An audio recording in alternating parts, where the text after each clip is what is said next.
avana kuita simba chikonzero vaizwa vaine munhu wemurume vachitwa bonde nemunhu wemurume but mumba musina munhu vari why amai zvakazoitika kumberi tinotaura muri yezimbabwe ndiri pano right ndobva ndabva ipapo ndopindira kunzvimbo yenyamandlovu kunyamandlovu muri yezimbabwe kune village kana kuti nzvimbo ina sabhuku yanetsa yokuti pakati peusiku mudzimba mese muri kuridzwa whistle kana kuti pito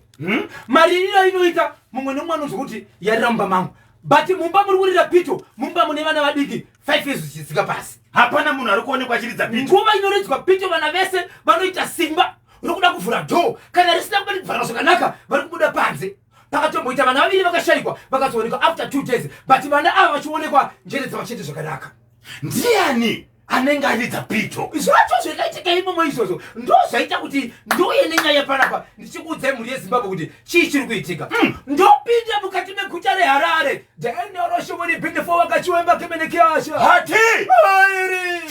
zvaida ndimi baba pati nokuti chandiri kutaura mabhirima emuswena ishe kana vaakutaura vanoti mashoko pane vamwe vatachima mukati menyika ino asi kana ndavatuma ipapo muchavaona senge ndini but havazivi nini zvakabva mukati mengwembitire denga hanzi kudini harare waterfalls okay waterfalls pane nyaya yekuti amai nemurume wavo ndokuvaka musha vane mwanasikana inova firstborn ane 23 years okubereka mwana yekubva last year haadi kuona kana mai vakakatiza vabereka asi kuvaona why akaseka nemuprofita zvikanzi uri kunyeberwa pamapenyu pauri kugara amai vari kugara navo pasiro mai vako uri kunyeberwa hey apo ndo mai vacho okay ndopinda zvaka zvinhu zviri kumberi zviripo pano waterfalls iyoyo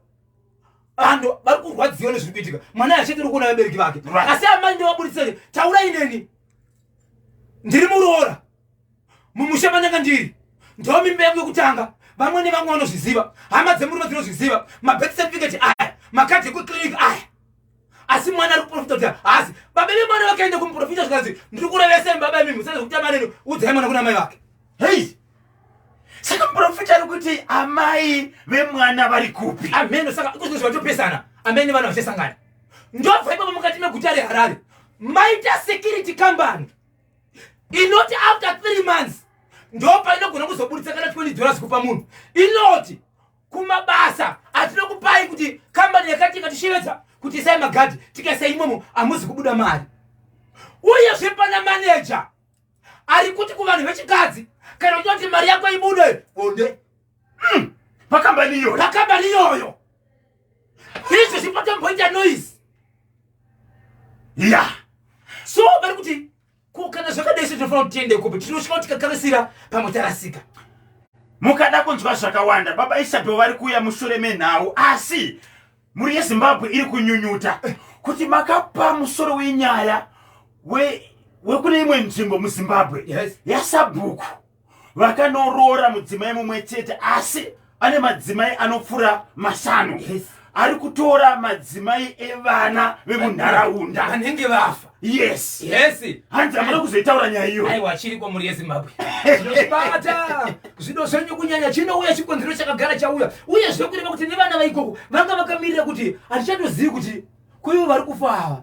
ari kuvauraya ndiani pamwe sabhuku akangoona kuti apo pakanaka apo obva adonetsa ndoziva kuti pane vamwe vakabata chimuti vari mumichovha vari mumakombi vanenge vachida kuzokubatai baba isabel vane nyaya dziri kupisa kunzvimbo kana kuti kumuridza vanogara nhamba dzenyu zinoti kudini ichokwadi muri yezimbabwe rega ndireve mashoko ndiri mukati mekureva muchiti nhamba dzamunofanira kundibatai nhamba dzangu dzinoti izvo kana muchibata panhamba idzi regai ndikudzei muri yezimbabwe nhamba dzandinoshevedzera idzi mufoni yadziri hamutorina kana zita remunhu kana kasefa kana mukafona kungozviti ndinonzi nengi ndiri kwakati ndibhozhovere ndikangoti hongu makutotsudzura zvichite ndiuye ipapo ndakutouya uyezve haisi kubhipa ndikabhipa handipinduri handidaviri uyezve kana muchinge mune zvamunoda kwandiri muchifona paipai garai matora bhoponi nebepa ndikangoti ndinazvo ndichishevedzera makutonyora uyezve musanyora pafoni dzatiri kushandisa kwandiri ninge chirira munzeve inokuvadza nzeve uyezve haisi kuti ndepi zvakamira sei zviri sese kana uchida iyoyo ndinokupa idzi dzebasa no time to waste nhamba dzekufona nhamba dzisina chipomero nhamba dzisinganyadzise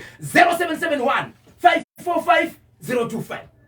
0771 545 025 0718 502560 0718 502560 0736 26 35 36 0736 26 35 36